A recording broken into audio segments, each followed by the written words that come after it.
ప్రధాని Modi CM KCR target గా విమర్శలు గుప్పిస్తున్నారు కాంగ్రెస్ నేతలు. మోడీ పాలనలో వ్యవస్థల్ని భ్రష్టు పట్టించారని విమర్శిస్తున్నారు. ఇచ్చిన హామీల అమలులో కేసీఆర్ విఫలమయ్యారని విమర్శిస్తున్నారు. కాంగ్రెస్ అభ్యర్థుల్ని గెలిపిస్తేనే రాష్ట్రానికి దేశానికి మంచి జరుగుతుందని ప్రచారం చేస్తున్నారు అభ్యర్థులు.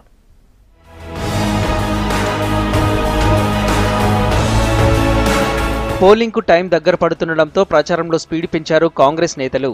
పీసీసీ నేతలు, స్టార్ క్యాంపెయినర్లు అభ్యర్థుల గెలుపు కోసం ప్రచారం చేస్తున్నారు.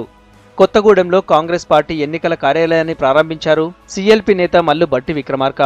సీఎం కేసీఆర్ ఇచ్చిన హామీలు ఒక్కటి నెరవేర్చలేదని విమర్శించారు. పార్టీ ఫిరాయింపులను ప్రోత్సహిస్తున్న కేసీఆర్ విధానాలను ప్రజలు ఖండించాలన్నారు. రాష్ట్రాన్ని పరిపాలన చేస్తున్న కేసీఆర్ గారు ప్రజాస్వామ్యాన్ని కూలి చేస్తా ఉన్నాడు. నాయకులు అనేటువంటి వాళ్ళు సేవ చేయడానికి రావాలి తప్ప డబ్బుల కోసం నాయకులుగా ఎదగకూడదు. ఇటువంటి వారిపైన గౌరవ సభాపతి గారు వెంటనే చర్య తీసుకోవాలని చెప్పిన వారిని కూడా విజ్ఞప్తి చేస్తా ఉన్నాం. సికింద్రాబాద్ పార్లమెంటు సీటు కాంగ్రెస్ దేనన్నారు ఆ పార్టీ స్టార్ క్యాంపెయినర్ విజయశాంతి. నియోజకవర్గంలో బీజేపీ చేసిన అభివృద్ధి ఏం లేదన్నారు. అంజన్ కుమార్ యాదవ్ కు మద్దతుగా సికింద్రాబాద్ లోక్సభ పరిధిలో ప్రచారం చేశారు. నియోజకవర్గ సమస్యలు పరిష్కారం కావాలంటే కాంగ్రెస్ అధికారంలోకి రావాలన్నారు విజయశాంతి. ప్రజలకు ఏమీ చేయకుండా కాంగ్రెస్ ని విమర్శించే పనిగా మాత్రం పెట్టుకున్నారు. ముందు ప్రజలకి మేలు చేసి అభివృద్ధి చేస్తే అందరూ మిమ్మల్ని మెచ్చుకుంటారు. ఓట్లు వేసిన తర్వాత డెవలప్మెంట్ అన్నది ఎక్కడ మాకేం కనపడతలేదు. జస్ట్ క్రిటిసైజ్ చేయడం కాంగ్రెస్ మాత్రం పనిగా పెట్టుకున్నారు. కేంద్రంలో కాంగ్రెస్ అధికారంలోకి రావడం ఖాయమన్నారు ఏఐసీసీ కార్యదర్శి సలీం అహ్మద్. కాంగ్రెస్ మేనిఫెస్టో పేదలకు భరోసాగా ఉంటుందన్నారు. హామీలను నెరవేర్చడంలో ఎన్డీఏ ప్రభుత్వం విఫలమైందని విమర్శించారు Salim Ahmed. Every year 2 crore jobs will be given to the youth. Around 10 crores jobs should have been created. Not even 10 lakh jobs have been created. So such with the lies he came to power. 5 years have been completed. The people of this country are disillusioned by the false promises he made. ఓటమి భయంతోనే కాంగ్రెస్ నాయకులను KCR TRS లో చేర్చుకుంటున్నారని విమర్శించారు Karimnagar Congress MP అభ్యర్థి Ponnam Prabhakar. MLC ఎన్నికల్లో TRS కు పట్టభద్రులు బుద్ధి చెప్పారని అన్నారు. ప్రతిపక్షమే లేకుండా చేయాలని చూస్తున్న కేసీఆర్ కు మరోసారి ధీటనే జవాబు ఇవ్వాలన్నారు పొన్నం. శాసన మండలిలో ప్రశ్నించొద్దు అనే గొంతుండొద్దని మా శాసన మండలి సభ్యులను విలీనం చేసుకోవడం రాజకీయాల్లో ఒక పరాకాష్ట.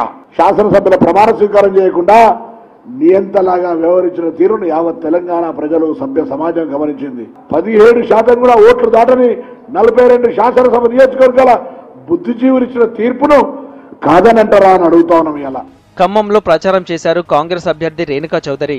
పాల్వంచలో పెద్దమ్మ తల్లి గుడిలో పూజలు చేసి రోడ్ షోలో పాల్గొన్నారు.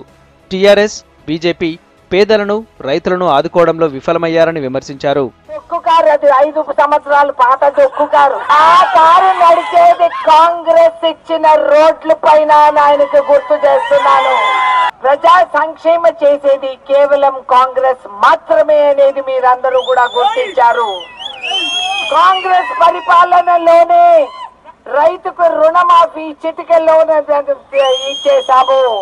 జహీరాబాద్ లోక్సభ కాంగ్రెస్ పార్టీ అభ్యర్థి మదన్ మోహన్ కామారెడ్డి జిల్లా మాచారెడ్డి మండల కేంద్రంలో ప్రచారం చేశారు. ఆయనకు మద్దతుగా మాజీ ఎమ్మెల్సీ షబ్బీర్ అలీ ప్రచారంలో పాల్గొన్నారు. ఎంపీగా తనను గెలిపిస్తే ప్రతి అసెంబ్లీ నియోజకవర్గాన్ని 200 కోట్ల రూపాయలతో అభివృద్ధి చేస్తానని హామీ ఇచ్చారు మదన్ మోహన్. మరి మీరందరూ గెలిపిస్తే తప్పకుండా నారాయణ్ ఖేడ్ ప్రాంతాన్ని అత్యధిక నిధులు ప్రధానమంత్రి యోజన కింద తీసుకొచ్చి ఈ ప్రాంతాన్ని వలసలు లేకుండా చేయడం, గరీబ్ హఠావో పేదరిక నిర్మూలన పథకం కింద ఇందిరాగాంధీ గారు తెచ్చిన పథకం కింద ఈరోజు రాహుల్ గాంధీ గారు ఆ పథకాన్ని తీసుకొస్తున్నారు. 72,000 రూపాయలు సంవత్సరానికి, 6,000 రూపాయల నెలకి 2 లక్షల రుణమాఫీ. మెదక్ కాంగ్రెస్ అభ్యర్థి గాలి అనిల్ కుమార్ సిద్దిపేట జిల్లా దుబ్బాక నియోజకవర్గంలోని మిర్దొడ్డి, దుబ్బాక మండలాల్లో బైక్ ర్యాలీ నిర్వహించారు. బీజేపీ, టీఆర్ఎస్లకు ఓటు వేస్తే చెత్తబుట్టలో వేసినట్టేనని విమర్శించారు. రానున్న ఎన్నికల్లో రాహుల్ గాంధీ ప్రధాని కావడం ఖాయమన్నారు. బీజేపీ ప్రభుత్వం, టీఆర్ఎస్ ప్రభుత్వం రెండు కూడా ఒకటే. కేసీఆర్ గారు మరి మోడీ చేతులనే కూర్చున్నాడు, మోడీ పక్కనే పోయి కూర్చున్నాడు.